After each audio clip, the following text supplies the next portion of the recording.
हाँ जी। तो पिछली क्लास में हम लोगों ने देखा था test for acid radicals. Chloride radical की टेस्ट देखी थी ना, टेस्ट फॉर ब्रोमाइड रेडिकल।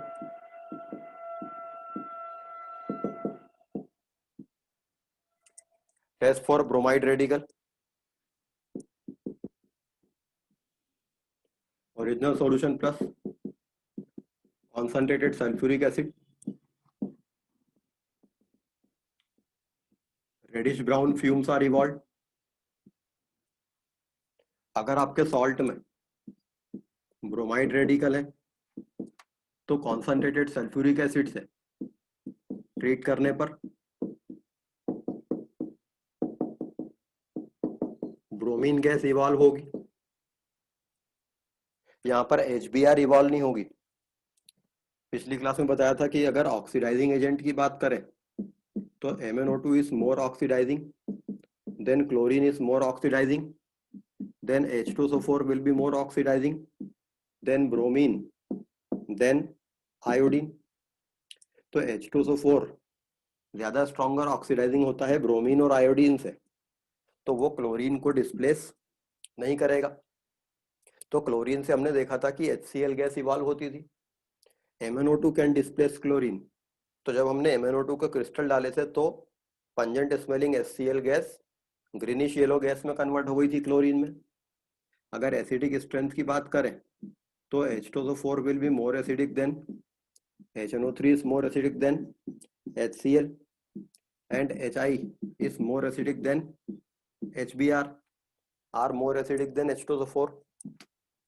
तो H2SO4 HBr को या HI को डिस्प्लेस नहीं करेगा, वो HCl को डिस्प्लेस करेगा। तो यहाँ पर ब्रोमीन गैस इवॉल्व होती है, तो ये reddish brown fumes bromine gas के हैं। तो आपके सॉल्ट में ब्रोमाइड रेडिकल में भी ब्रोमाइड रेडिकल हो सकता है। नाउ चूंकि सॉल्ट में ब्रोमाइड रेडिकल प्रेजेंट हो सकता है तो इसलिए या तो सिल्वर नाइट्रेट डाल देंगे ताकि original solution plus silver nitrate, original solution में सिल्वर नाइट्रेट डाल देंगे।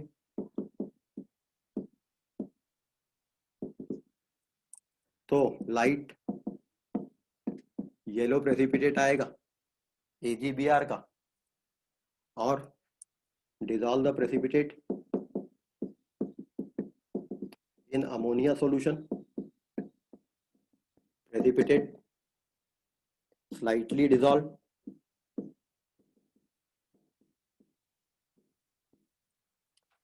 प्रेसिपिटेट को अमोनिया सॉल्यूशन में डिसॉल्व करेंगे, प्रेसिपिटेट स्लाइटली सॉल्युबल होगा। अगर ये क्लोराइड होता तो AgCl का वाइट प्रेसिपिटेट आता और वो अमोनिया में रेडिली सॉल्युबल होता। तो कंफर्मेटरी टेस्ट, ब्रोमाइड रेडिकल है, सिल्वर नाइट्रेट ऐड किया, AgBr का लाइट येलो प्रेसिपिटेट आएगा और ये AgBr का लाइट येलो प्रेसिपिटेट अमोनियम में पार्शियली सॉल्युबल रहेगा because of forming that complex.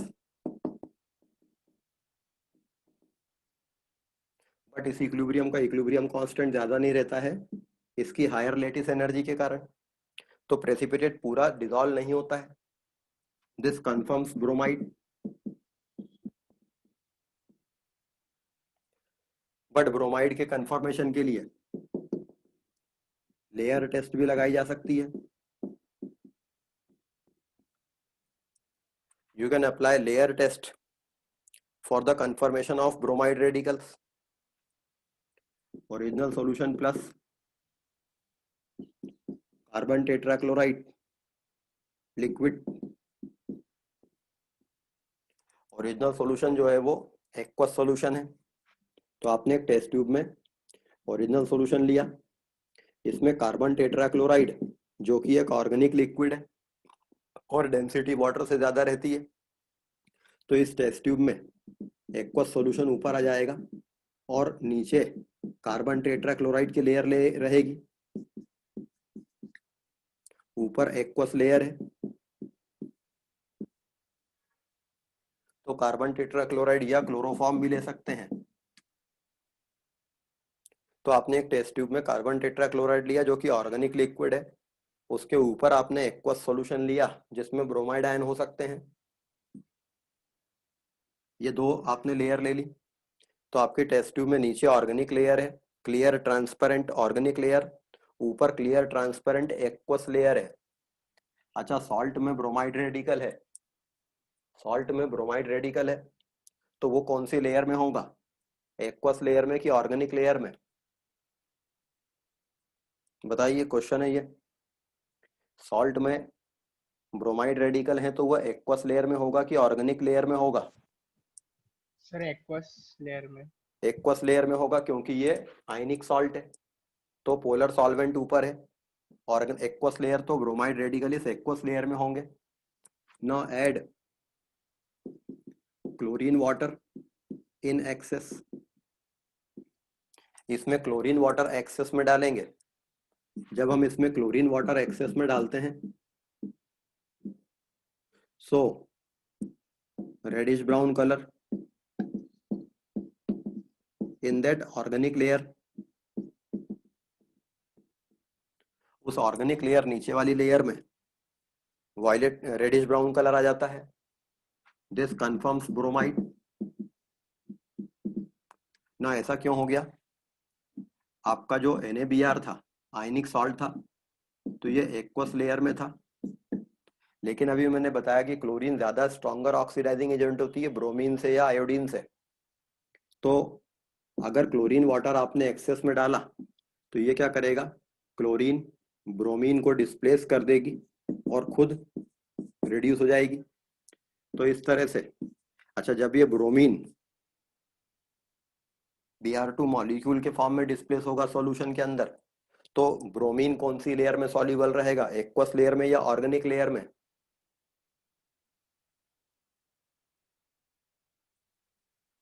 Sir organic layer में।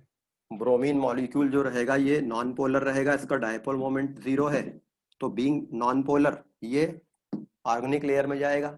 लाइक डिजॉल्व्स लाइक, जब वो सॉल्ट आयनिक था तो एक्वस लेयर में था, लेकिन जब वो नॉन आयनिक होके कोवेलेंट बन गया ब्रोमीन, तो ये ऑर्गेनिक लेयर में चला गया, और ब्रोमीन का कलर जो रहता है वो रेडिश ब्राउन रहता है। तो वो क्लियर ट्रांसपेरेंट CCl4 या क्लोरोफॉर्म की लेयर रेडिश ब्राउन हो जाएगी because of that soluble bromine. तो ये डिस्प्लेस करा लिया आपने सॉल्ट के ब्रोमाइड रेडिकल को ब्रोमीन के फॉर्म में, और उसको ऑर्गेनिक लेयर में डिसॉल्व करा दिया। तो this is called layer test. तो लेयर टेस्ट की केमिस्ट्री सिंपल सी है, क्लोरीन विल ऑक्सीडाइज ब्रोमीन,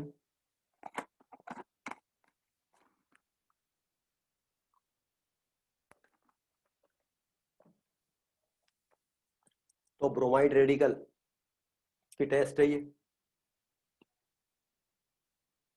तो कॉन्सेंट्रेटेड एसिड ग्रुप में हमने देखा था क्लोराइड रेडिकल की टेस्ट, ब्रोमाइड रेडिकल की टेस्ट। आयोडाइड रेडिकल की जो टेस्ट होती है वो एग्जैक्टली ब्रोमाइड रेडिकल की टेस्ट जैसी होती है।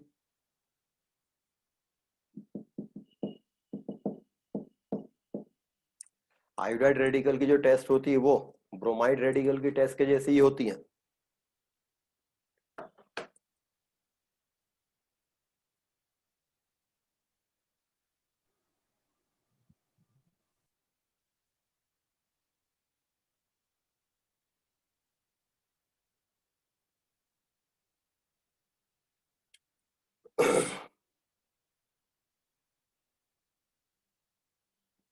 आयोडाइड रेडिकल की टेस्ट जो रहती है वो ब्रोमाइड रेडिकल की टेस्ट के जैसी होती है। Original solution plus concentrated sulphuric acid, reddish brown fumes के बजाय वायलेट फ्यूम्स इवॉल्व होंगे, रेडिश ब्राउन फ्यूम्स के बजाय वायलेट फ्यूम्स इवॉल्व होंगे। तो आयोडाइड रेडिकल में भी अगर सॉल्ट में आयोडाइड रेडिकल हुआ तो यहां पर आयोडीन इवॉल्व होगी, रीजन वही है, सल्फ्यूरिक एसिड ब्रोमीन और आयोडीन से ज्यादा स्ट्रॉन्गर ऑक्सीडाइजिंग एजेंट है, तो वो ब्रोमीन या आयोडीन को डिस्प्लेस करता है। मगर एचबीआर या एचआई से वीकर एसिड है, तो वो एचबीआर या एचआई को डिस्प्लेस नहीं करेगा। तो ये आयोडीन के वायलेट फ्यूम्स इवॉल्व होंगे। फिर सिल्वर नाइट्रेट वाली टेस्ट भी यदि आप लगाएंगे तो original solution plus silver nitrate AGI का डार्क येलो प्रेसिपिटेट आएगा। मगर उसकी लैटिस एनर्जी ज्यादा होती है, तो dissolve the precipitate in ammonia solution. Precipitate is insoluble, precipitate insoluble रहेगा।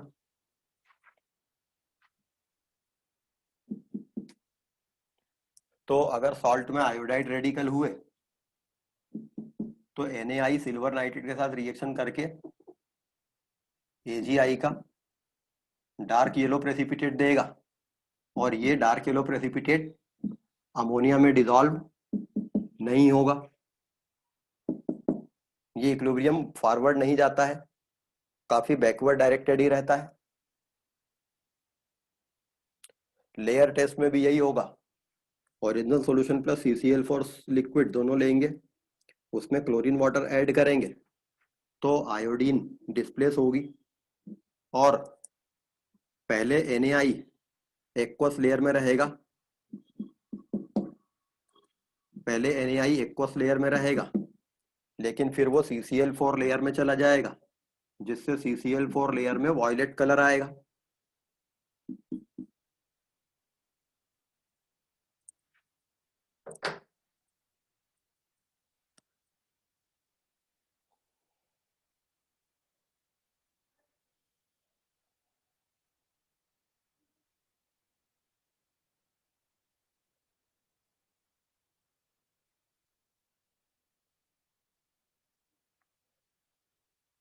तो ब्रोमाइड की और आयोडाइड की कंफर्मेटरी टेस्ट बिल्कुल एक जैसी रहती हैं, बस कलर का फर्क होता है। जहां ब्रोमीन रेडिश ब्राउन फ्यूम्स होते थे, आयोडीन के वॉयलेट फ्यूम्स रहते हैं।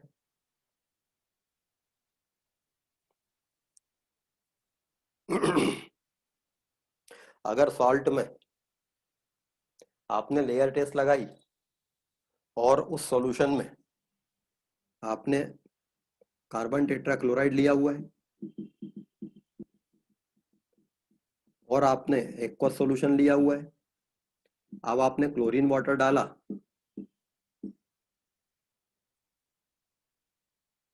तो क्लोरीन वाटर डालने पर यहां पर पहले रेडिश ब्राउन कलर आया, लेकिन बाद में वो कलर वॉयलेट हो गया। अब उसका क्या मतलब है? नीचे की CCl4 लेयर में पहले रेडिश ब्राउन कलर आया, बाद में वो वॉयलेट हो गया।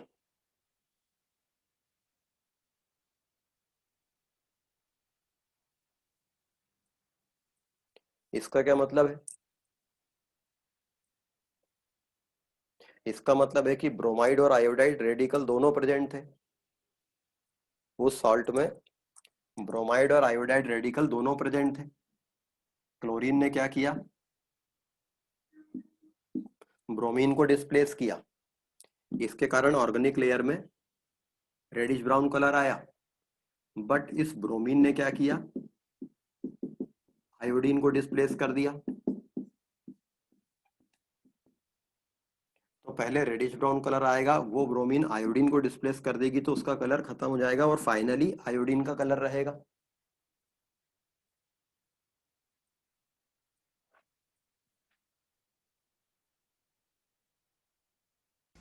सर लेकिन अगर हम क्लोरीन वाटर लेते हैं तो जो ब्रोमीन को तो वापस क्लोरीन डिस्प्लेस कर देगा। क्लोरीन वाटर लेते हैं तो सर एक्सेस में लेते हैं क्लोरीन वाटर, हम्म तो सर वो ब्रोमीन ने आयोडीन को डिस्प्लेस किया, लेकिन जो NaBr बना है उसमें से ब्रोमीन को तो क्लोरीन वापस डिस्प्लेस कर देगा। वो फिर बहुत एक्सेस में क्लोरीन जब लेंगे तब होगा ऐसा। अगर क्लोरीन ब्रोमीन दोनों को साथ में पता करना है तो क्लोरीन थोड़ा लिमिटिंग क्वांटिटी में डालते हैं, और वैसे जनरली क्लोरीन को एक्सेस में क्यों डालते हैं?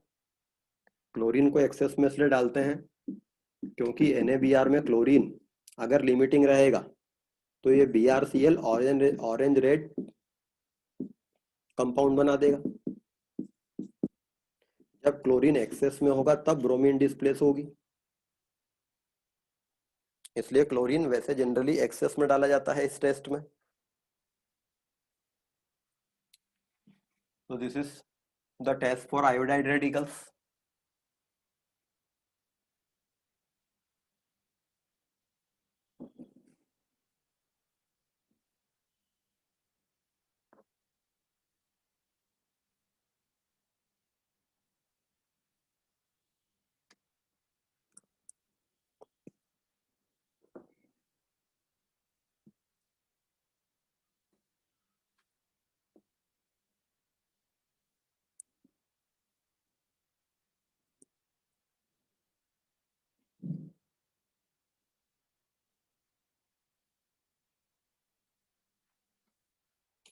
Next nitrate radical.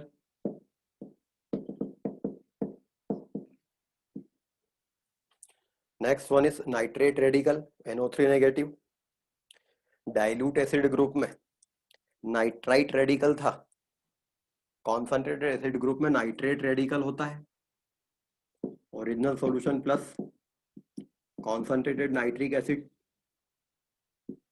Plus heat, original solution plus concentrated nitric acid plus heat. Light brown fumes are evolved, बहुत लाइट ब्राउन फ्यूम्स इवॉल्व होते हैं। ऐड अ कॉपर वायर और पेपर पैलेट। एक कॉपर वायर या एक पेपर पैलेट उसमें डालते हैं, मतलब आपने ओरिजिनल सॉल्यूशन लिया और उसमें कॉन्संट्रेटेड नाइट्रिक एसिड डाला, बहुत ही हल्के लाइट ब्राउन फ्यूम निकलेंगे। अगर इसमें कॉपर वायर डाल देंगे या पेपर का एक टुकड़ा डाल देंगे तो डार्क ब्राउन फ्यूम्स इवॉल्व होते हैं।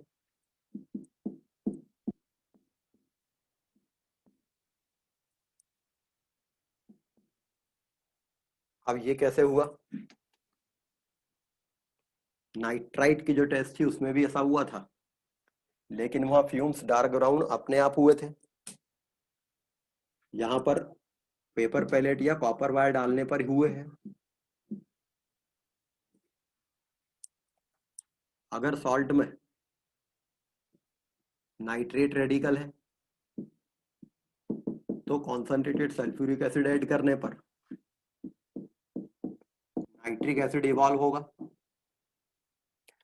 जहां नाइट्रस एसिड अनस्टेबल कंपाउंड था और वो डिस्प्रपोर्शनेट हो जाता था, नाइट्रिक एसिड नाइट्रोजन का स्टेबल ऑक्सो एसिड है, हालांकि ये थोड़ा टूटता है बिकॉज ऑफ दैट टेम्परेचर या लाइट के कारण नाइट्रिक एसिड डिसोसिएट होता है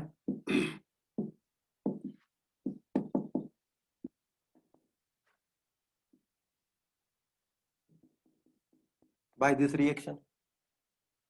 हालांकि ये इक्विलिब्रियम बहुत ज्यादा आगे नहीं जाता है, बट नाइट्रिक एसिड डिसोसिएट होता है बिकॉज ऑफ दिस रिएक्शन। तो हल्की सी नाइट्रोजन डाइऑक्साइड गैस बनती जो कि ब्राउन कलर की होती है।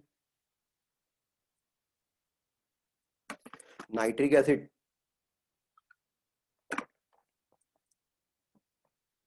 कलरलेस सॉल्यूशन रहता है, लेकिन लेबोरेटरी में आप अगर देखोगे कि नाइट्रिक एसिड की जो बॉटल है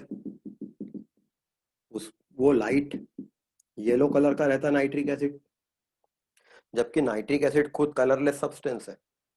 बट नाइट्रिक एसिड का लेबोरेटरी में रखा हुआ एक सैंपल लाइट येलो कलर का रहता है, बिकॉज सनलाइट के कारण ये रिएक्शन में नाइट्रिक एसिड थोड़ा टूटता है और जो ब्राउन कलर की NO2 गैस रहती है वो इसमें घुली हुई रहती है।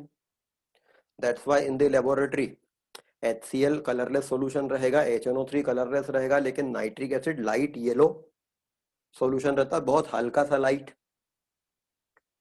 अगर इस सॉल्यूशन को अगर इसको बॉईल कर दें तो NO2 गैस निकल जाएगी और इसके कारण ये वापस कलरलेस हो जाएगा।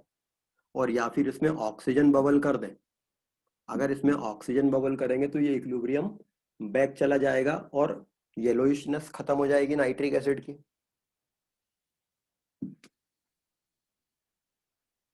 ये क्वेश्चन जेई में एक बार पूछा जा चुका है कि नाइट्रिक एसिड का सॉल्यूशन लाइट येलो कलर का क्यों होता है जबकि नाइट्रिक एसिड कलरलेस होता है। तो वो जो लाइट ब्राउन फ्यूम्स हैं वो नाइट्रिक एसिड के टूटने से निकले हैं। लेकिन अगर आपने एक पेपर पैलेट या एक कॉपर वायर डाल दिया तो पेपर पैलेट में जो कार्बन है, नाइट्रिक एसिड एक स्ट्रॉन्गर ऑक्सीडाइजिंग एजेंट है, ये इस कार्बन को कार्बोनिक एसिड में ऑक्सीडाइज कर देगा और खुद रिड्यूस हो जाएगा और इसके कारण NO2 गैस रिलीज करेगा ज्यादा, हेंस डार्क ब्राउन फ्यूम्स हो जाएंगे। या कॉपर वायर को ऑक्सीडाइज कर देगा नाइट्रिक एसिड,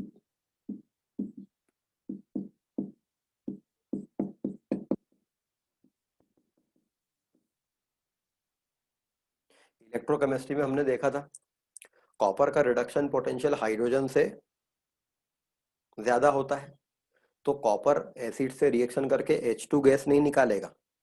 हाइड्रोजन के ऊपर आने वाले सारे मेटल ऐसा करते हैं जिनके रिडक्शन पोटेंशियल नेगेटिव होते हैं, कॉपर का पॉजिटिव होता है, बट कॉपर एसिड के साथ में रिएक्शन करता है नाइट्रिक एसिड के साथ, बिकॉज यहाँ पर ये H2 गैस इवॉल्व नहीं कर रहा है बल्कि नाइट्रोजन को +5 से +4 पे रिड्यूस हो रहा है जिसका रिडक्शन पोटेंशियल ज्यादा रहता है। रिएक्शन को हम बैलेंस कर सकते हैं, नाइट्रोजन +5 से +4 पर जा रहा है, कार्बन 0 से +4 पर जा रहा है, तो इसके एक के लिए ये 4 लगेगा, ये 1 रहेगा, ये 2 बनेंगे, ये 4 बनेगा। तो ऑक्सीजन बैलेंस होना चाहिए, 12 ऑक्सीजन है, 8 यहाँ पर है, 2 यहाँ पर है, 2 यहाँ पर है, ऑक्सीजन बैलेंस है। कॉपर 0 से +2 पे जा रहा है तो नाइट्रिक एसिड 2 लगेगा, एक कॉपर नाइट्रेट 2 NO2 बनेगा, लेकिन 2 नाइट्रेट ये जो एक्स्ट्रा है ये भी नाइट्रिक एसिड से आएंगे तो 4 नाइट्रिक एसिड लगेगा +2H2O। तो original solution plus concentrated nitric acid जब डालेंगे तो लाइट ब्राउन फ्यूम्स निकलेंगे, लेकिन जब कॉपर वायर या एक पेपर का टुकड़ा डाल देंगे तो उससे डार्क ब्राउन फ्यूम्स NO2 के निकलेंगे।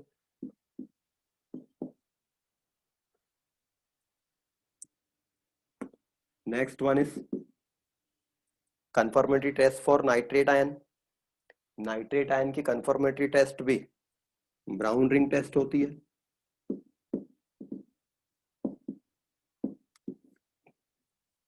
नाइट्रेट आयन की confirmatory test brown ring test होती है। Original solution plus freshly prepared ferrous sulphate solution plus concentrated sulphuric acid added slowly along the wall of test tube.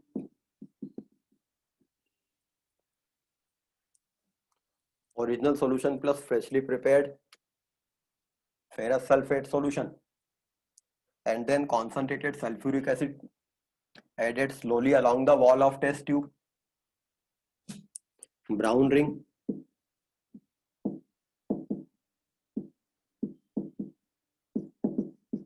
at the junction of two liquids. दोनों liquids के junction पे एक brown ring बनेगी। Nitrate confirm. अगर brown ring बनी है, salt में अगर नाइट्रेट रेडिकल थे तो कॉन्सनट्रेटेड सल्फ्यूरिक एसिड से नाइट्रिक एसिड प्रोड्यूस होगा।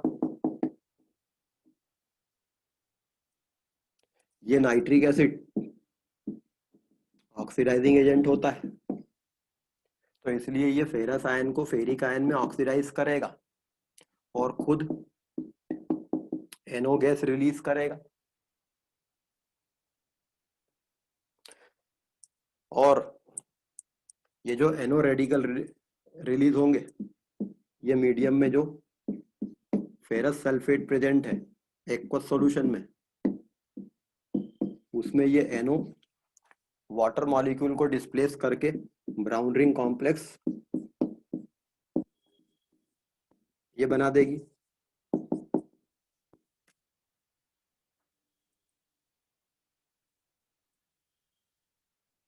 ये ब्राउन रिंग कॉम्प्लेक्स वही है जो पहले बना था कि जो फेरस सल्फेट होता है इसमें 6 water as a ligand coordinate bond से लगे होते हैं, लेकिन एक NO एक वाटर को हटा देती है और खुद लग जाती है उसकी जगह पर। एक लिगेंड वाटर को हटा देती है और उसकी जगह जब खुद लग जाती है तो कोऑर्डिनेट बॉन्ड बनाती है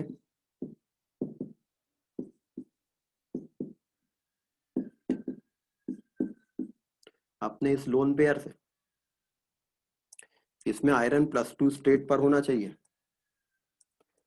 बट नाइट्रोजन के पास वो जो एक इलेक्ट्रॉन एक्स्ट्रा और बचा है वो आयरन को ट्रांसफर हो जाता है, and this ligand to metal charge transfer, ये इलेक्ट्रॉन इस आयरन को ट्रांसफर होता है तो इस नाइट्रोजन पर एक प्लस आता है और इस आयरन का एक प्लस कम हो जाता है।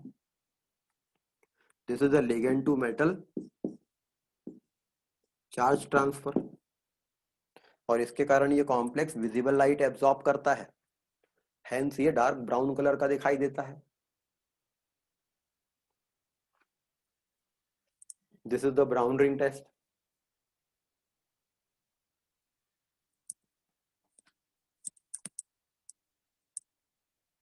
नाउ नाइट्रेट रेडिकल की जो टेस्ट है और नाइट्राइट रेडिकल की जो टेस्ट है वो एक जैसी थी। नाइट्रेट और नाइट्राइट रेडिकल्स की टेस्ट एक जैसी है, लेकिन फिर भी इनमें क्या क्या फर्क है। नाइट्राइट रेडिकल डाइल्यूट एसिड के साथ में ब्राउन फ्यूम्स इवॉल्व करते हैं, यहाँ कॉन्संट्रेटेड एसिड चाहिए।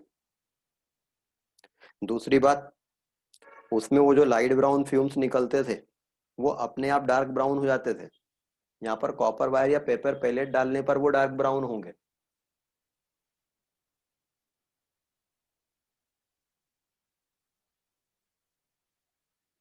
तीसरा, जब ब्राउन रिंग टेस्ट लगाते हैं तो नाइट्राइट रेडिकल की ब्राउन रिंग टेस्ट और नाइट्रेट रेडिकल की ब्राउन रिंग टेस्ट में क्या क्या फर्क आता है।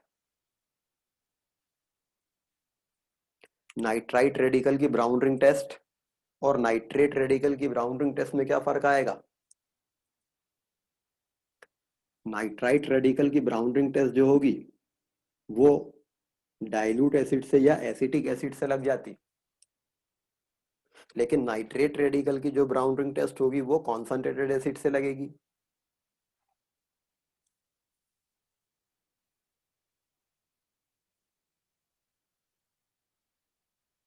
नाइट्राइट रेडिकल की ब्राउन रिंग टेस्ट में जो NO था ये उस HNO2 को टूटने से ही जनरेट हो जाता था, डिस्प्रपोर्शनेशन से ही जनरेट हो जाता था, लेकिन यहाँ पर ये फेरस आयंस को ऑक्सीडाइज करके जनरेट होता है NO।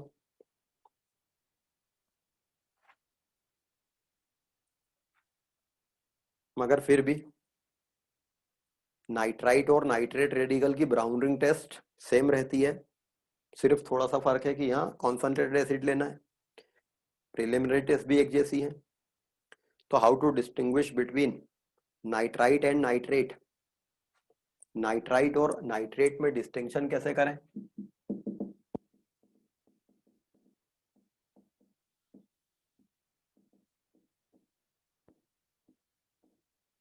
नाइट्राइट और नाइट्रेट में डिस्टिंक्शन करने के लिए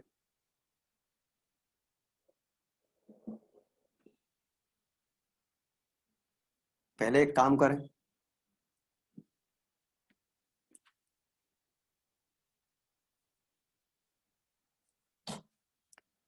original solution plus sulphamic acid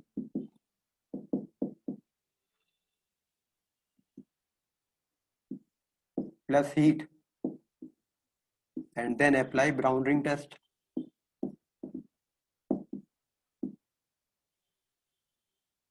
original solution में सल्फामिक एसिड या कोई प्राइमरी अमीन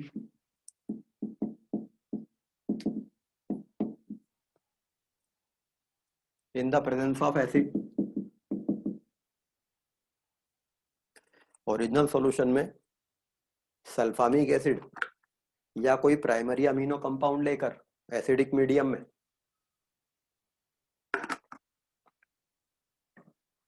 हीट करेंगे और उसके बाद ब्राउन रिंग टेस्ट लगाएंगे। यदि ब्राउन रिंग टेस्ट नहीं लग रही है तो नाइट्राइट रेडिकल था मीडियम में, और अगर ब्राउन रिंग टेस्ट लग रही है अभी भी तो फिर वो नाइट्रेट रेडिकल था। अगर मान लीजिए सॉल्ट में नाइट्राइट रेडिकल है, अगर सॉल्ट में नाइट्राइट रेडिकल है तो HNO2 होगा, और अगर HNO2 है तो आप कोई प्राइमरी अमीनो कंपाउंड अगर लेंगे लाइक ये सल्फामिक एसिड या सल्फानिलिक एसिड है, ये सल्फामिक एसिड सल्फानिलिक एसिड एक ही होता है, तो इसमें ये प्राइमरी अमीनो ग्रुप है, नाइट्रस एसिड है, ये इसको डाइजोनियम में कन्वर्ट करा देगा और फिर ये निकल जाएगा। तो ये रिएक्शन क्या करेगी, ये रिएक्शन मीडियम में से नाइट्रस एसिड को खत्म कर देगी।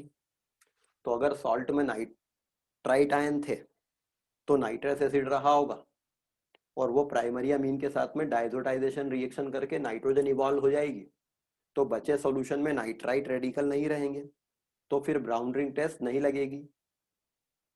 लेकिन अगर ये सब करने के बाद भी ब्राउन रिंग टेस्ट लग रही है, इसका मतलब है कि वहां पर ये नहीं था बल्कि ये था, और ये डाइजोनियम नहीं बनाएगा और हेंस इसकी नाइट्रोजन N2 के नहीं निकलेगी।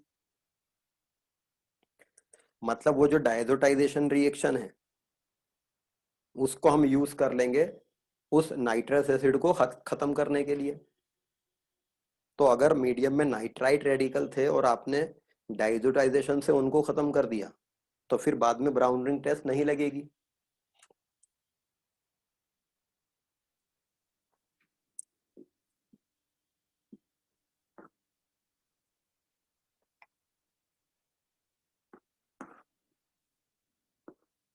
तो test for nitrite radical,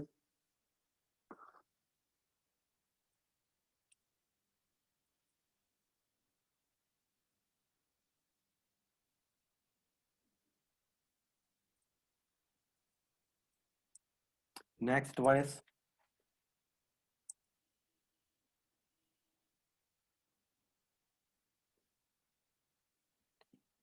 test for oxalate radical.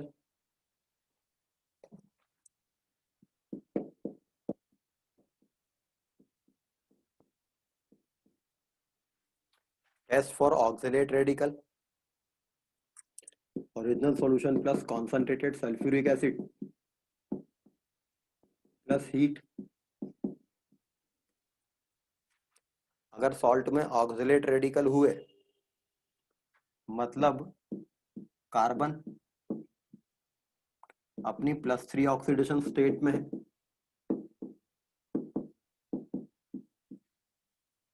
Carbon की +3 ऑक्सीडेशन स्टेट अनस्टेबल रहती है या लेसर स्टेबल रहती है, तो कार्बन इस +3 ऑक्सीडेशन स्टेट से +2 ऑक्सीडेशन स्टेट कार्बन मोनोऑक्साइड में और +4 ऑक्सीडेशन स्टेट कार्बन डाइऑक्साइड में डिस्प्रपोर्शनेट होगा। तो अगर सॉल्ट में ऑक्सलेट रेडिकल हुए तो कॉन्सेंट्रेटेड एसिड में वो डिस्प्रपोर्शनेट होके कार्बन मोनोऑक्साइड और कार्बन डाइऑक्साइड दोनों गैस इवॉल्व करेगा।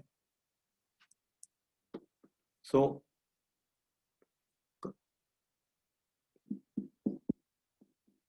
colorless gases evolve, one burns with blue flame another turns lime water milky.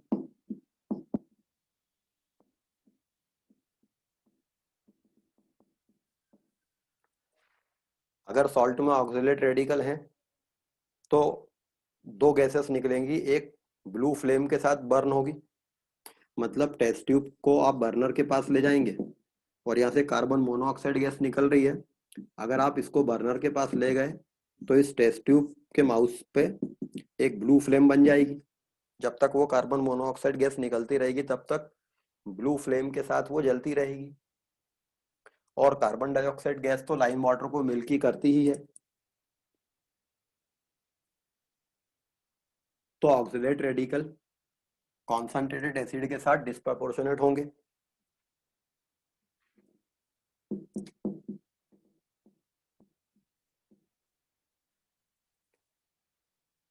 Confirmatory test, original solution plus acidified KMnO4 solution.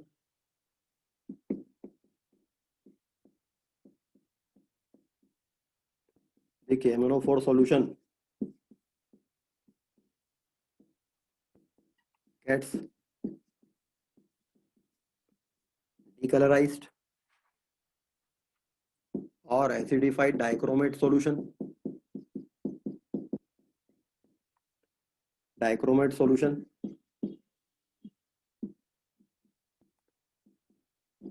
turns light green.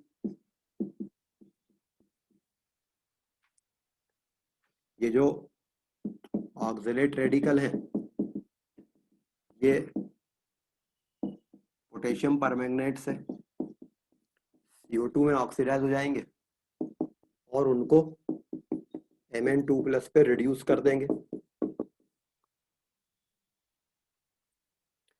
Oxalate ion जो रहते हैं ये KMnO4 से oxidise हो जाते हैं आसानी से, और KMnO4 जो कि डार्क पर्पल कलर का होता है उसको कलरलेस Mn2+ में कन्वर्ट कर देते हैं।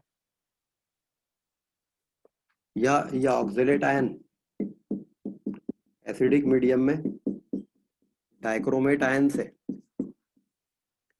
भी ऑक्सीडाइज हो सकते हैं और उनको ग्रीन कलर के क्रोमियम 3+ आयन में कन्वर्ट कर देंगे।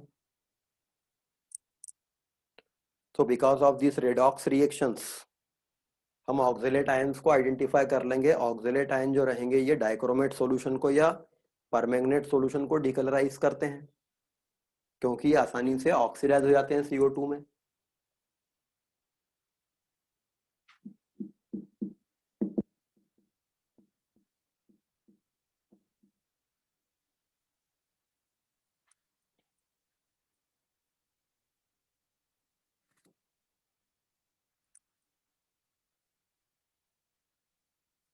ठीक है,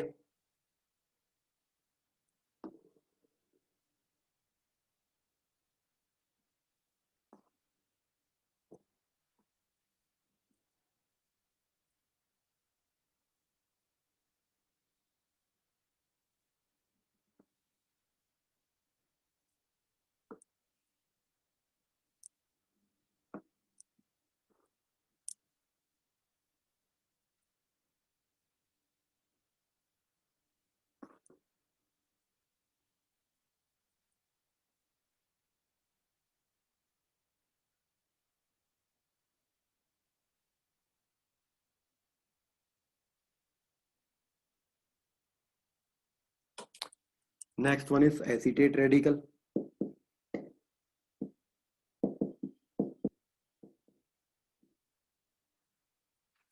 अगर सॉल्ट में एसीटेट रेडिकल है तो original solution plus concentrated sulphuric acid plus heat, smell of vinegar,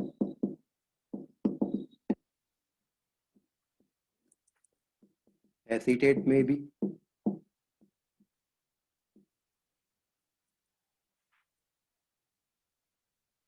original solution में कॉन्सनट्रेटेड सल्फ्यूरिक डाल के हीट करेंगे तो विनेगर की स्मेल आएगी, या फिर original powder plus oxalic acid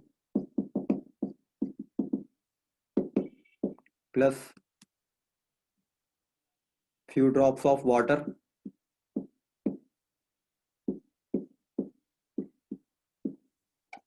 smell of vinegar, दोनों से ही सेम रिएक्शन होगी। अगर सॉल्ट में एसीटेट रेडिकल हैं तो concentrated sulphuric acid acetic acid को डिस्प्लेस करेगा, तो ये विनेगर की स्मेल देगा। ऑक्जेलिक एसिड भी ये काम कर सकता था,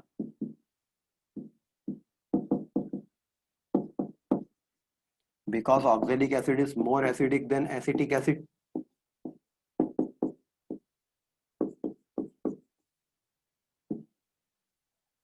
ऑक्जेलिक एसिड एसिटिक एसिड से ज्यादा एसिडिक होता है, तो इसलिए वो एसिटिक एसिड को डिस्प्लेस कर सकता है।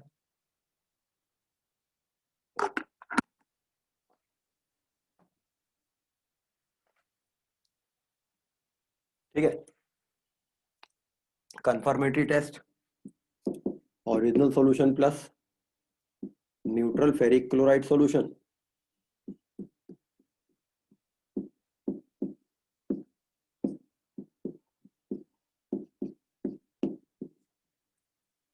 Original solution plus neutral ferric chloride solution. अगर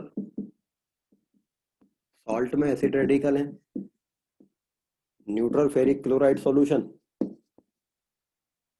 एक्वस मीडियम में फेरिक क्लोराइड डालेंगे तो ये न्यूट्रल नहीं है, क्योंकि ये एसिडिक हाइड्रोलिसिस के कारण, ये कैटायनिक हाइड्रोलिसिस के कारण सॉल्यूशन एसिडिक रहता है। फेरिक क्लोराइड का एक्वस सॉल्यूशन एसिडिक रहेगा, कैटायनिक हाइड्रोलिसिस के कारण अमोनियम हाइड्रोक्साइड डालकर उसको न्यूट्रल करते हैं, तो ये फेरिक एसीटेट का ब्लड रेड कलरेशन देता है।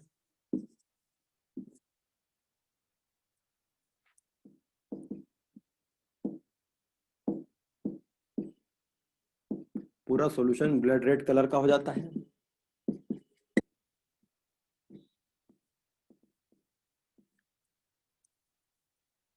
तो एसीटेट आयन की टेस्ट फेरिक क्लोराइड सॉल्यूशन के साथ में लगाई जा सकती है।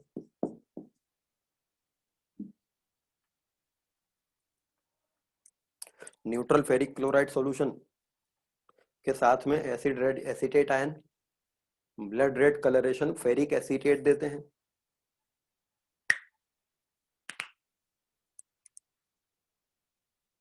यदि इसको हीट कर देंगे तो ये ब्रिक रेड कलर का हो जाता है।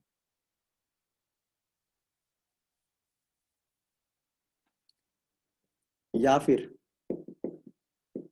Original solution plus concentrated acid plus ethyl alcohol. अगर आपने ओरिजिनल सॉल्यूशन में एसिड डाला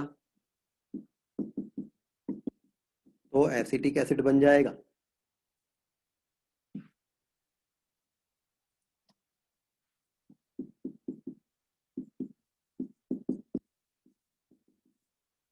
और ये एसिटिक एसिड मीडियम में अगर इथाइल अल्कोहल हुआ तो क्या बना देगा?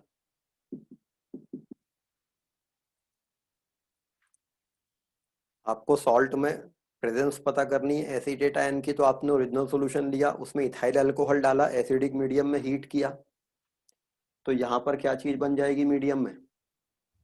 सर एस्टर की फ्रूटी स्मेल। यहाँ ईस्टर बन जाएगी, और ईस्टर बनने के कारण फ्रूटी स्मेल आएगी। ईस्टर कंपाउंड से Frooti smell.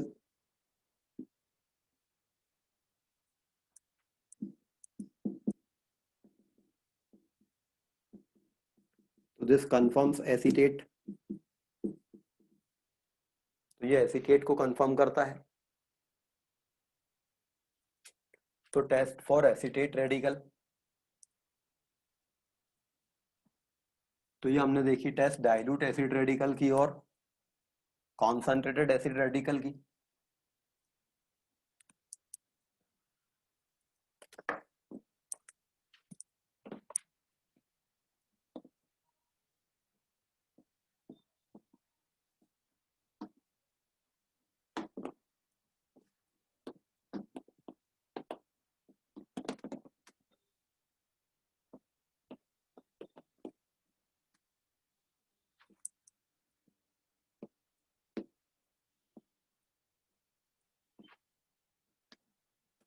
Next one is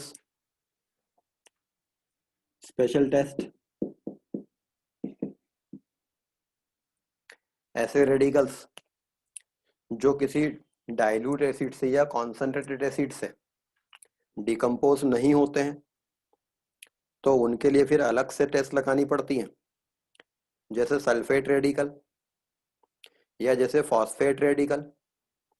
sulphate या फॉस्फेट रेडिकल डाइल्यूट एसिड या कॉन्सेंट्रेटेड एसिड से डिकम्पोज नहीं होते हैं, तो इनके लिए हम अलग से टेस्ट लगा लेंगे. Test for sulphate radical.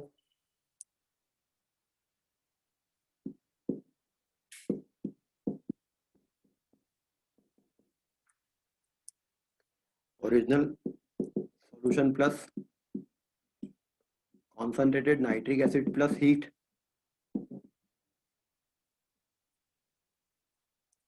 Original solution में कॉन्सेंट्रेटेड नाइट्रिक एसिड डालकर थोड़ा हीट करते हैं. Then add BaCl2 solution. White precipitate आता है. Dissolve the precipitate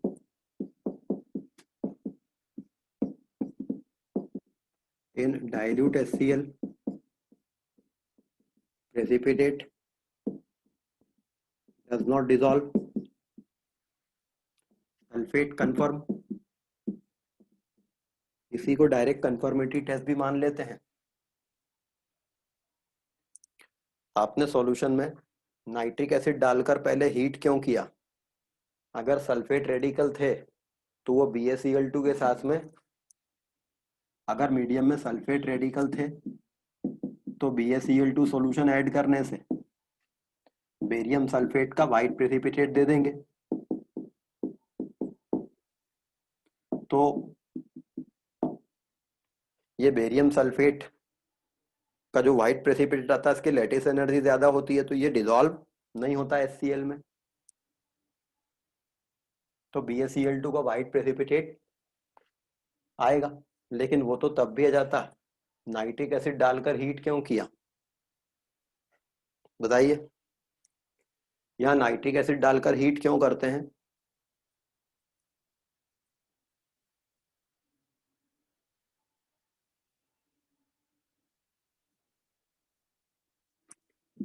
to decompose carbonate, sulphide, sulphide etcetera radical. हो सकता है आपके सॉल्ट में कार्बोनेट रेडिकल हो या सल्फाइड रेडिकल हो, और यदि वो रेडिकल होंगे तो बेरियम क्लोराइड डालने पर यहाँ बेरियम कार्बोनेट या बेरियम सल्फाइड वगैरह का व्हाइट प्रेसिपिटेट आएगा, तो वो कंफ्यूजन क्रिएट करेगा. मगर ये जो रेडिकल है ये हमको पता है कि एसिड से डिकम्पोज हो जाते हैं. सल्फेट रेडिकल डिकम्पोज नहीं होता है. तो अगर आपने पहले से एसिड डालकर डिकम्पोज करा दिया है इन रेडिकल्स को, तो यहाँ व्हाइट प्रेसिपिटेट आता नहीं. और अगर ये रेडिकल नहीं थे या डिकम्पोज हो गए हैं और सल्फेट था, तो वो व्हाइट प्रेसिपिटेट दे देगा. तो पहले नाइट्रिक एसिड डालकर उसको पहले डिकम्पोज करा देते हैं.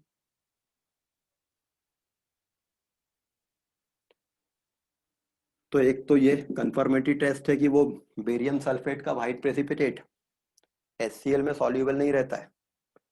ये भी हम कह सकते हैं कि एक तो इसकी लेटिस एनर्जी ज्यादा रहती है.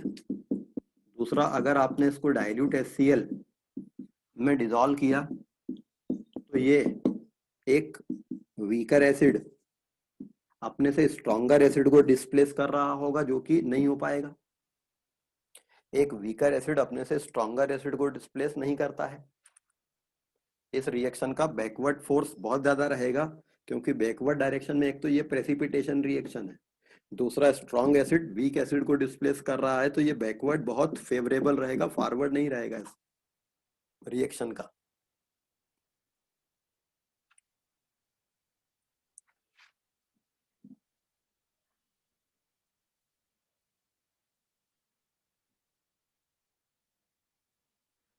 नाउ आपके पास में ये व्हाइट प्रेसिपिटेट है जो कि HCl में डिजॉल्व नहीं हुआ है, इसी में टेस्ट आगे कंटिन्यू की जा सकती है। Match stick test,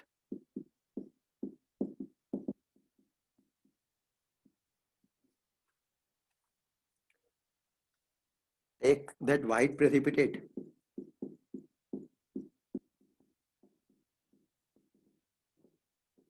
on a wooden stick,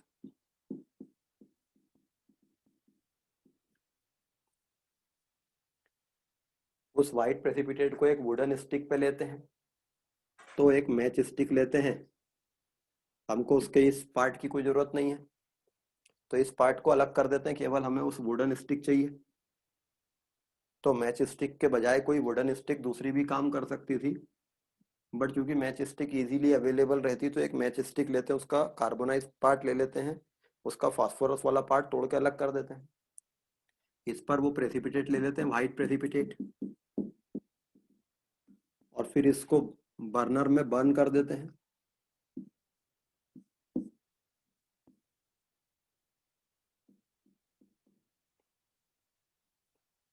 तो take white precipitate on wooden stick and burn it. फिर इससे जो ये ऐश मिलती है, इसको सोडियम नाइट्रोक्लोराइड सॉल्यूशन में ऐड करते हैं।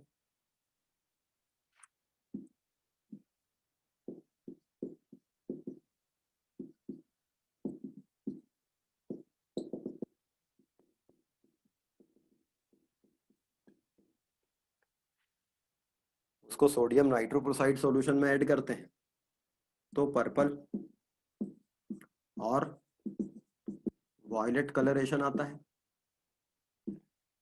तो सल्फेट कंफर्म हो जाता है।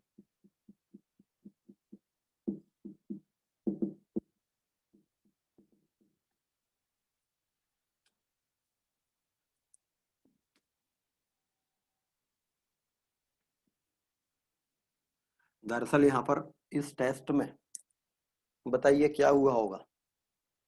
आपके पास में बेरियम सल्फेट का व्हाइट प्रेसिपिटेट था, आपने उसको एक वुडन स्टिक पे लिया और हीट कर दिया, बर्न कर दिया, फिर जो ऐश बची उसको नाइट्रोक्लोराइड सॉल्यूशन में ऐड किया, तो सोचिए कि यहाँ क्या हुआ होगा।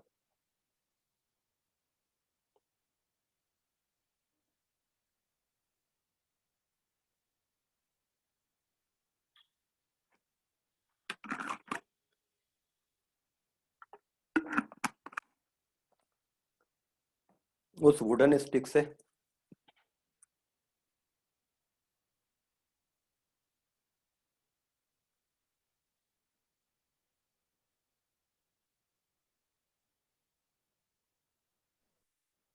सर वो वाली रिएक्शन हो जाएगी इसमें।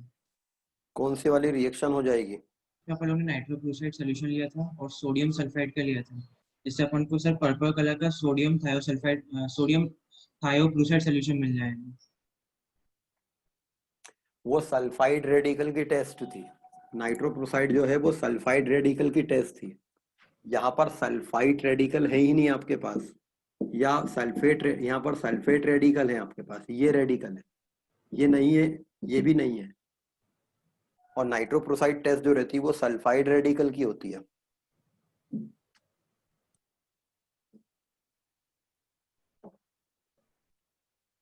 क्योंकि आपने जो कार्बन लिया है, जो वुडन स्टिक ली है, उसमें कार्बन है, कार्बन रिड्यूसिंग एजेंट होता है, तो कार्बन क्या करेगा, कार्बन मोनोऑक्साइड में ऑक्सीडाइज हो जाएगा और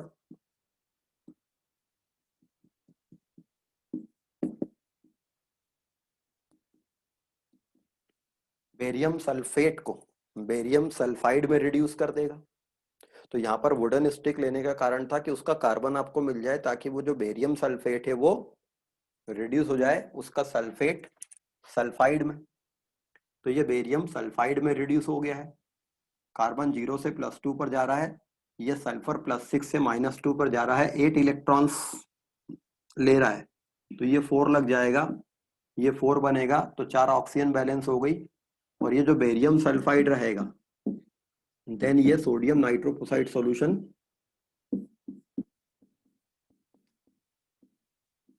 मतलब सल्फाइड रेडिकल चूंकि अब आ गए तो आपको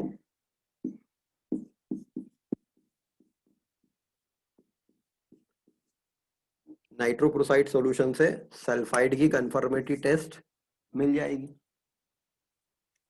तो इस टेस्ट की बेसिक केमिस्ट्री क्या है कि मैच स्टिक से जो कार्बन मिलता है उससे आप सल्फेट को सल्फाइड में कन्वर्ट कर देते हैं। तो ये जो सल्फेट की टेस्ट है, बट आपने क्या किया, सल्फेट को रिड्यूस करके सल्फाइड कर दिया और वो सल्फाइड को कंफर्म कर लिया। This is called match stick test. Sir but पहले ही तो अपन डिकम्पोज कर चुके थे ना पहले डिकम्पोज कर दे रहे थे किसको, हमने सर, ये सल्फाइड। सल्फाइड किया था ना सर। अरे बाबा, सल्फाइड या सल्फाइड डिकम्पोज किया था, सल्फेट डिकम्पोज नहीं होता है। और बाद में हमने वो जो सल्फेट था उस सल्फेट को सल्फाइड में बदल दिया है। तो इसलिए हाँ, ये भी हो सकता है कि जो मैच स्टिक टेस्ट है वो सल्फाइड की कंफर्मेटरी टेस्ट है कि सल्फेट की कंफर्मेटरी टेस्ट है। मैच स्टिक टेस्ट जो है वो सल्फाइड की कंफर्मेटरी टेस्ट है कि सल्फेट की कंफर्मेटरी टेस्ट है। ये सल्फेट की कंफर्मेटरी टेस्ट है बिकॉज व्हाइट प्रेसिपिटेट सल्फेट का था जिसको आपने सल्फाइड में बदला। सल्फाइड ओरिजिनली अगर होता तो वो यहाँ पहले ही आप डिकम्पोज कर चुके होते।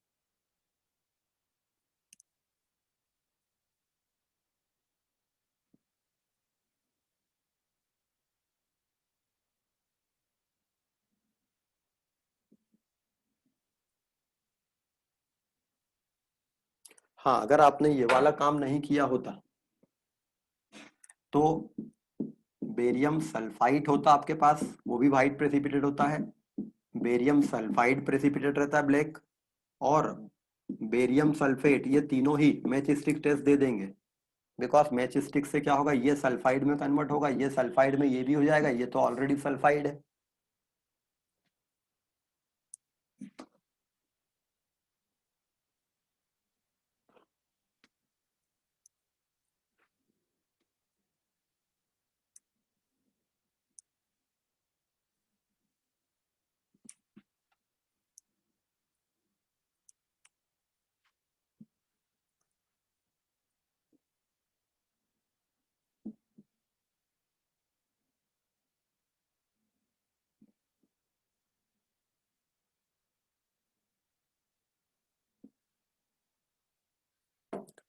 Next one is radical phosphate.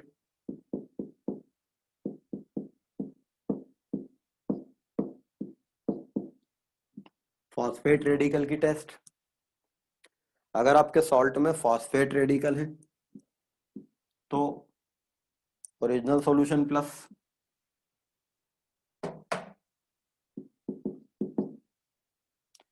Concentrated nitric acid plus heat. Again इससे क्या होगा, बाकी के जो दूसरे रेडिकल हैं वो सब डिकम्पोज हो जाएंगे।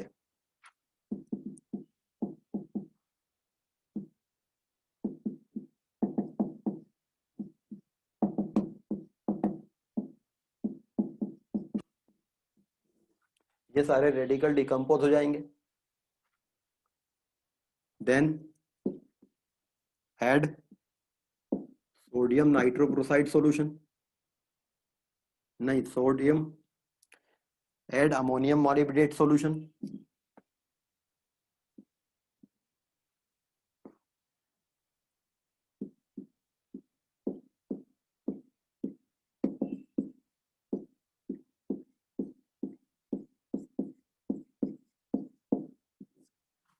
इसमें अमोनियम मॉलिब्डेट सॉल्यूशन ऐड करेंगे। अमोनियम मॉलिब्डेट सॉल्यूशन ऐड करने से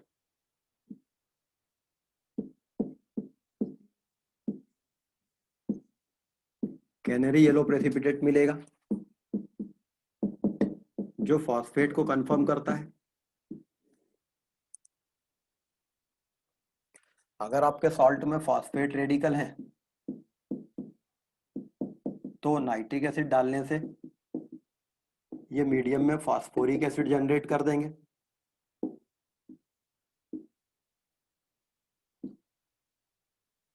ये जो फास्फोरिक एसिड होता है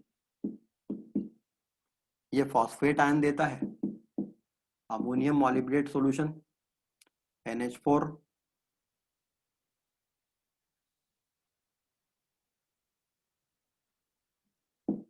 whole twice MoO3 dot 12H2O NH4 whole twice MoO3 dot 12H2O in the presence of nitric acid. ये अमोनियम मॉलिब्डेट जो है ये फॉस्फेट आयन लेकर अमोनियम फॉस्फेट में बदल जाएगा, MoO4 अमोनियम फॉस्फोमॉलिब्डेट, और इसका कैनरी येलो प्रेसिपिटेट मिलेगा।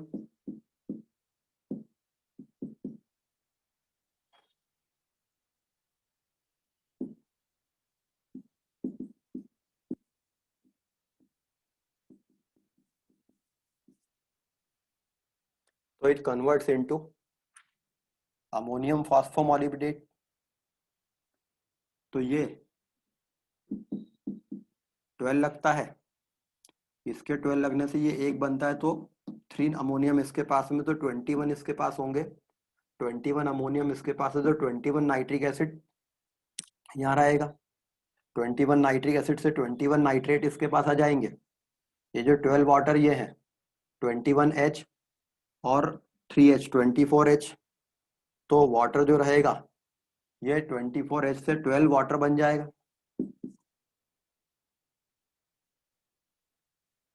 इसमें 12H2O की जरूरत नहीं है।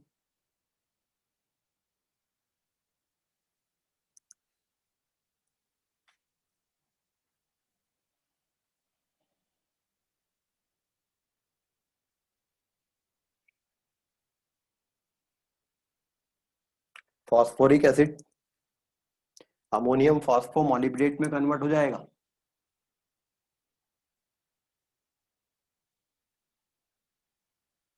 नॉट 12H2O यहाँ होगा, यहाँ 24H2O हो जाएगा।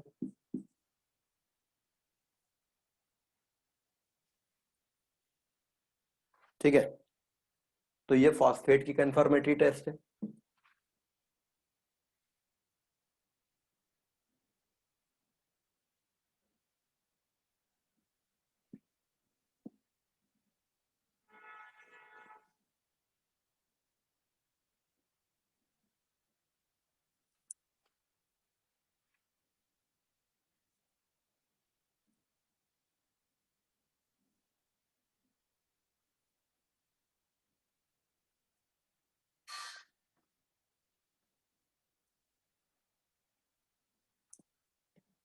तो हमने देखा डाइल्यूट एसिड रेडिकल की टेस्ट, कॉन्सेंट्रेटेड एसिड रेडिकल की टेस्ट एंड स्पेशल टेस्ट। ऐसे ही स्पेशल टेस्ट डाइक्रोमेट आयन की रहती है या परमैंगनेट आयन की रहती है। तो इनकी जो टेस्ट है वो तो सिंपली ये रहेगी कि डाइक्रोमेट आयन और परमैंगनेट आयन ये डार्क पर्पल कलर का सॉल्यूशन रहेगा और ये ऑरेंज कलर का सॉल्यूशन रहेगा। यदि इनमें हमने कोई सब्सटेंस डाल दिया जो इनको रिड्यूस कर सकता है, जैसे H2O2 डाल दें या ऑक्जेलिक एसिड डाल दें, कोई ऐसा सब्सटेंस डाल दें जो आसानी से ऑक्सीडाइज हो सकता है, जैसे फेरस आयन डाल दें, ऑक्जेलेट आयन डाल दें, H2O2 डाल दें, जिससे ये ग्रीन कलर के Cr3+ में कन्वर्ट हो जाएगा या ये Mn2+ में कन्वर्ट हो जाएगा, कलरलेस सॉल्यूशन हो जाएगा। तो परमैंगनेट की टेस्ट और ये सारी चीजें मिल जाएंगी। हेलो सर, वो आपने वो PO4 3 नेगेटिव की आपने टेस्ट में शुरुआत में बताई, कंसंट्रेटेड HNO3 डालकर हीट करते हैं, उसका रीजन बताया सर। वो सेम रीजन तो SO4 2 नेगेटिव में भी था। तो सर अगर सोल्यूशन में अपन जैसे PO4 3 नेगेटिव का टेस्ट कर रहा है और SO4 2 नेगेटिव है, तो सर कोई उसका टेस्ट है कि नहीं? वो तो SO4 अमोनियम मॉलिब्डेट के साथ में कलर थोड़ी ना देगा आगे जाके, वो पड़ा रहेगा, मगर वो अमोनियम मॉलिब्डेट के साथ में कैनरी येलो प्रेसिपिटेट नहीं देगा ना। Okay sir.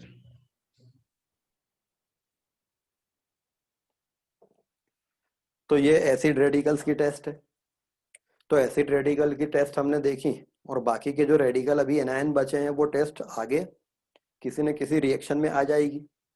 जैसे परमैंगनेट आयन को तो अधिकतर हम यूज करेंगे ही ऑक्सीडाइजिंग एजेंट की तरह, तो वो कलरलेस हो जाया करेगा। Next one is the test for basic radicals.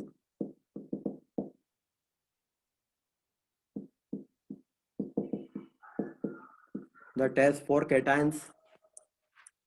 किसी सॉल्ट के जो कैटायंस होते हैं they are the basic radicals. Acid radicals को हमने 3 कैटेगरी में डिवाइड किया था, dilute acid group, concentrated acid group and special test. Cations को हम 6 ग्रुप्स में डिवाइड करते हैं।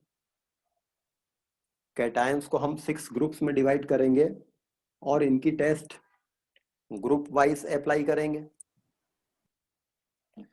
जितने भी कैटायंस होते हैं उसमें से अधिकतर मेटल कैटायंस हैं, अमोनियम को छोड़कर। बाकी के सारे कैटायंस जो रहते हैं वो मेटल कैटायंस होते हैं। तो आपने ग्रुप 1 का ग्रुप रिएजेंट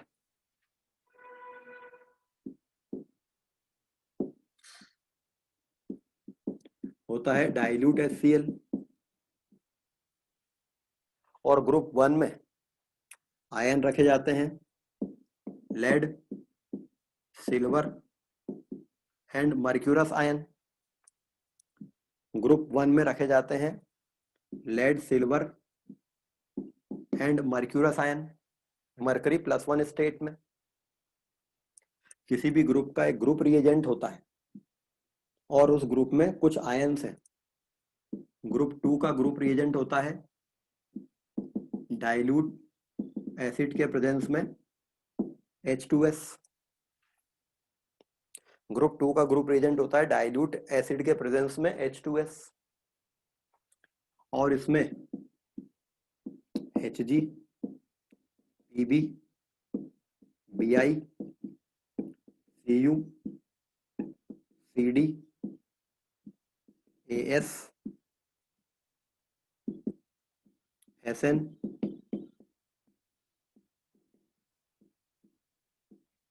Sb। ग्रुप 2 में Hg, Pb, Bi, Cu, Cd, As, Sn, Sb ये मेटल कैटायंस रखे गए हैं। फिर ग्रुप 3 का ग्रुप रिएजेंट होता है अमोनियम क्लोराइड के प्रेजेंस में अमोनियम हाइड्रोक्साइड। इसमें मेटल कैटायंस रखे जाते हैं Fe3+ ion, Cr3+ ion, aluminium 3+ ion.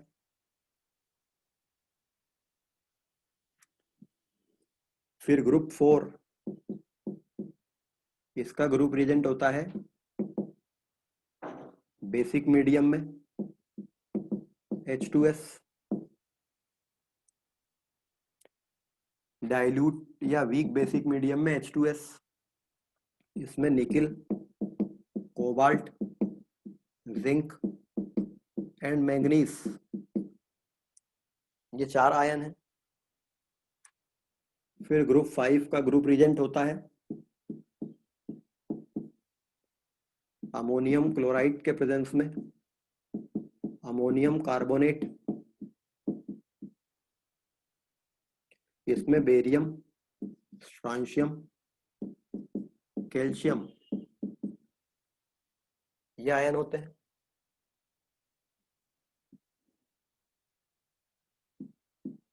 Group 6 का ग्रुप रिएजेंट होता है NaOH। इसमें एक आयन रखा जाता है मैग्नीशियम। तो ये मेन ग्रुप्स हैं ग्रुप 1 से लेकर ग्रुप 6 तक। 0 ग्रुप, इसका कोई स्पेसिफिक ग्रुप रिएजेंट नहीं होगा और इसमें sodium, potassium and ammonium ion रखे जाते हैं।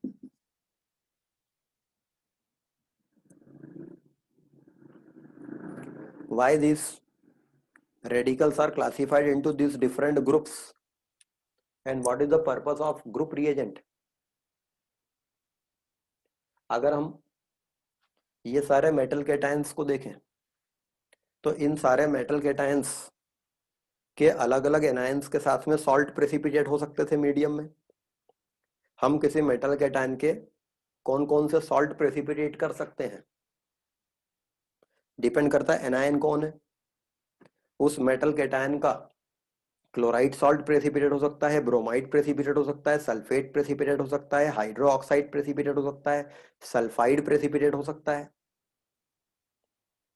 तो क्या किया गया, जितने मेटल कैटायंस हैं उन सभी मेटल कैटायंस के क्लोराइड सॉल्ट के केएसपी पता किए गए। उन सभी मेटल कैटायंस के क्लोराइड सॉल्ट के केएसपी पता किए गए। और आयनिक इक्विलिब्रियम में हम ये देखते हैं the condition of selective precipitation and को प्रेसिपिटेशन। तो जब हमें इन सभी के क्लोराइड सॉल्ट के केएसपी पता हो, सपोज आपको PbCl2, AgCl, Hg2Cl2, HgCl2, PbCl2, BiCl3, CuCl2, CdCl2, AsCl3, AsCl5, इन सभी के NiCl2, BaCl2, SrCl2, MgCl2, इन सभी के क्लोराइड्स के केएसपी पता है। और आप इनमें पता करो कि इनमें सिलेक्टिव प्रेसिपिटेशन किनका होगा। तो इन तीनों सॉल्ट के केएसपी ऐसे होते हैं कि इनका सिलेक्टिव प्रेसिपिटेशन होगा, इनके क्लोराइड प्रेसिपिटेट नहीं होंगे, because they need very high chloride ion concentration to precipitate these ions. मतलब आप एक सॉल्ट के सॉल्यूशन में जिसमें ये सारे आयन प्रेजेंट है, यदि डाइल्यूट HCl डालेंगे तो इन तीनों को क्लोराइड आयन कम चाहिए होता है एज कंपेयर टू बाकी, तो प्रेसिपिटेट होना चालू कर देंगे ये तीन।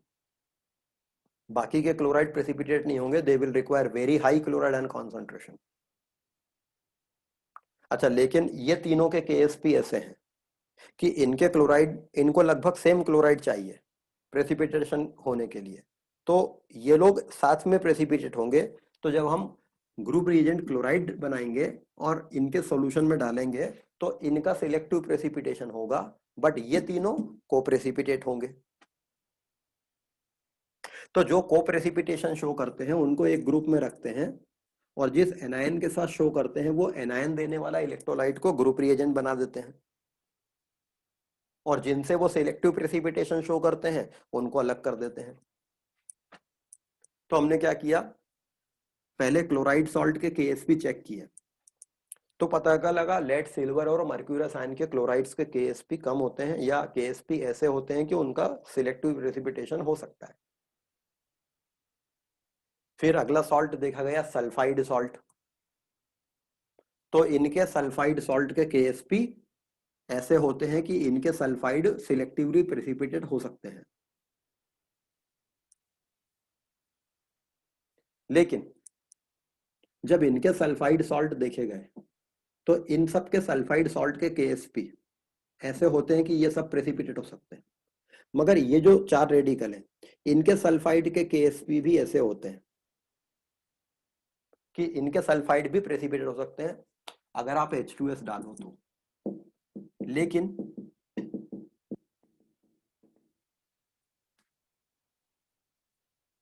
इनके सल्फाइड के केएसपी कुछ ऐसे होते हैं कि इनको थोड़ा ज्यादा सल्फाइड आयन कॉन्सेंट्रेशन चाहिए होता है, इनको कम सल्फाइड आयन कॉन्सेंट्रेशन चाहिए होता है।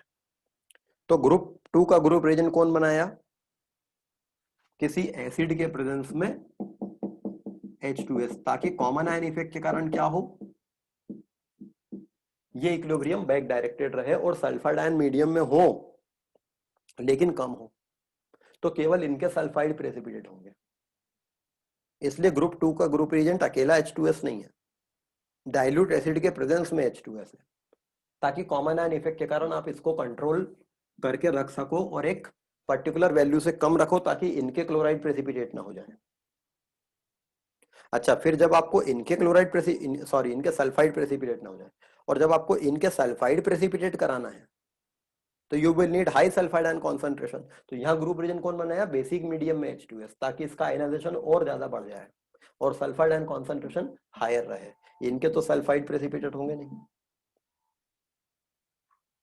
अच्छा, एक बात और है, इनके सल्फाइड प्रेसिपिटेट आप करा रहे हो, बट इनके भी सल्फाइड प्रेसिपिटेट हो सकते थे। किसी ग्रुप के सॉल्ट को जब आप प्रेसिपिटेट कराओगे तो ये तय है कि उसके आगे वाले ग्रुप की चीजें प्रेसिपिटेट नहीं होती हैं, मगर उसके पीछे वाले ग्रुप की चीजें प्रेसिपिटेट हो सकती हैं। इसको अवॉइड करने के लिए क्या करेंगे, जैसे मान लो आप यहां पे सपोज इस ग्रुप की टेस्ट लगा रहे हो। अब जब आप इस ग्रुप की टेस्ट लगा रहे हो और आप इसमें सल्फाइड आयन कॉन्सेंट्रेशन ज्यादा रख के लगा रहे हो, तो इनके सल्फाइड तो प्रेसिपिटेट हो ही जाएंगे, इनके या इनके भी हो जाएंगे। तो एक ग्रुप के प्रीवियस, एक ग्रुप के आगे वाले प्रेसिपिटेट नहीं होंगे सॉल्ट, लेकिन पीछे वाले प्रेसिपिटेट हो सकते हैं। इस समस्या का अवॉइड करने के लिए क्या करेंगे, कंफ्यूजन क्रिएट हो जाएगा ना। आप ग्रुप 4 की टेस्ट लगा रहे हो, सॉरी ग्रुप 4 की टेस्ट लगा रहे हो, उसके लिए आपने बेसिक मीडियम में H2S सॉल्यूशन में डाला, प्रेसिपिटेट आया। अब वो प्रेसिपिटेट इस ग्रुप का है कि इनका किसी का है, इस कंफ्यूजन को टालने के लिए क्या करेंगे। सर इसी ऑर्डर में सारी टेस्ट लगाएंगे, पहले 1 से लेके उतने तक ऑर्डर में। जी, टेस्ट लगाने के लिए क्या करेंगे, जब ग्रुप 4 की टेस्ट लगाएंगे तो ओरिजिनल सॉल्यूशन नहीं लेंगे, बल्कि एक ओरिजिनल सॉल्यूशन पहले यहां बनाएंगे। पहले ओरिजिनल सॉल्यूशन यहां पहले एक बार बना लेंगे। अब उसमें ग्रुप 1 की टेस्ट लगाएंगे, मतलब उसमें ग्रुप 1 का ग्रुप रिएजेंट डालेंगे और ग्रुप 1 की चीजें प्रेसिपिटेट करा के हटा देंगे, और यहाँ का जो बचा लिक्विड है फिल्ट्रेट, उसमें सेकंड ग्रुप की टेस्ट लगाएंगे। फिर सेकंड ग्रुप की चीजें प्रेसिपिटेट करा लेंगे और फिर उसके फिल्ट्रेट में अगले ग्रुप की टेस्ट लगाएंगे। तो किसी ग्रुप की जो टेस्ट लगेगी वो उसके प्रीवियस ग्रुप के फिल्ट्रेट में लगेगी, तो उस प्रीवियस ग्रुप की चीजें प्रेसिपिटेट होकर हट चुकी होंगी। तो अब आप सेफ हैं। अगर आप ग्रुप 4 की टेस्ट ग्रुप 3 के फिल्ट्रेट में लगा रहे हैं तो ग्रुप 3 के जो चीजें आपने प्रेसिपिटेट करके हटा दी हैं, और इसका जो बचा फिल्ट्रेट था उसमें आप ग्रुप 4 की टेस्ट लगा रहे हैं, तो इसमें प्रीवियस ग्रुप की चीजें नहीं रहेंगी। तो ये इस बात का आंसर है कि जो ग्रुप टेस्ट लगाई जाती है वो सीक्वेंस में लगाई जाती है। ग्रुप 1 की टेस्ट पहले लगाई जाती है, फिर ग्रुप 2 की टेस्ट लगाई जाती है, फिर ग्रुप 3 की टेस्ट लगाई जाती है। आप डायरेक्ट किसी ग्रुप की टेस्ट नहीं लगा सकते। ऐसा करते जाएंगे और फाइनली ग्रुप 5 तक टेस्ट लगाते जाएंगे। 0 ग्रुप जो है ये इनसे अलग है। 0 ग्रुप की जो टेस्ट रहती है ये अलग से लगाई जाती है, सॉल्ट फिर से लिया जाता है। 0 ग्रुप की जो टेस्ट है वो इनसे अलग रहती है, तो चाहो तो इसको आप पहले लगा लो अलग से या बाद में लगा लो। मतलब ये सारी टेस्ट एक साथ लगती हैं सीक्वेंस में, बट 0 ग्रुप की टेस्ट अलग से लगती है। तो यहां पर हमने कॉमन आयन इफेक्ट यूज किया है। यहां पर हम चाहते थे हाइड्रो ऑक्साइड आयन कम मिले अमोनियम हाइड्रो ऑक्साइड से। एक तो हमने क्या किया, यहाँ पर हम हाइड्रो ऑक्साइड सॉल्ट प्रेसिपिटेट कराएंगे। यहाँ क्लोराइड सॉल्ट प्रेसिपिटेट कराते हैं, PbCl2 AgCl Hg2Cl2। यहाँ पे सल्फाइड सॉल्ट प्रेसिपिटेट कराते हैं सबके। यहाँ हाइड्रो ऑक्साइड सॉल्ट प्रेसिपिटेट कराते हैं FeOH whole thrice, CrOH whole thrice, AlOH whole thrice. और हाइड्रो ऑक्साइड सॉल्ट प्रेसिपिटेट कराना है तो हाइड्रो ऑक्साइड आयन NaOH से भी आ सकते थे, पर NaOH स्ट्रॉन्ग इलेक्ट्रोलाइट है, वो इतने सारे OH आयन देगा कि इनके हाइड्रो ऑक्साइड भी प्रेसिपिटेट हो जाएंगे। उसको अवॉइड करने के लिए weak base ammonium hydro oxide लेते हैं, जिससे हाइड्रो ऑक्साइड आयन कम मिलते हैं, उसको भी कॉमन आयन इफेक्ट के कारण सप्रेस करके रखते हैं NH4Cl से। फिर यहाँ पर सल्फाइड सॉल्ट प्रेसिपिटेट करा, यहाँ कार्बोनेट सॉल्ट प्रेसिपिटेट करा है, फाइनली यहाँ हाइड्रो ऑक्साइड सॉल्ट प्रेसिपिटेट कराया, और अब आगे कोई ग्रुप नहीं है तो सिंपली NaOH डाल के MgOH होल ट्वाइस को प्रेसिपिटेट करा लेते हैं।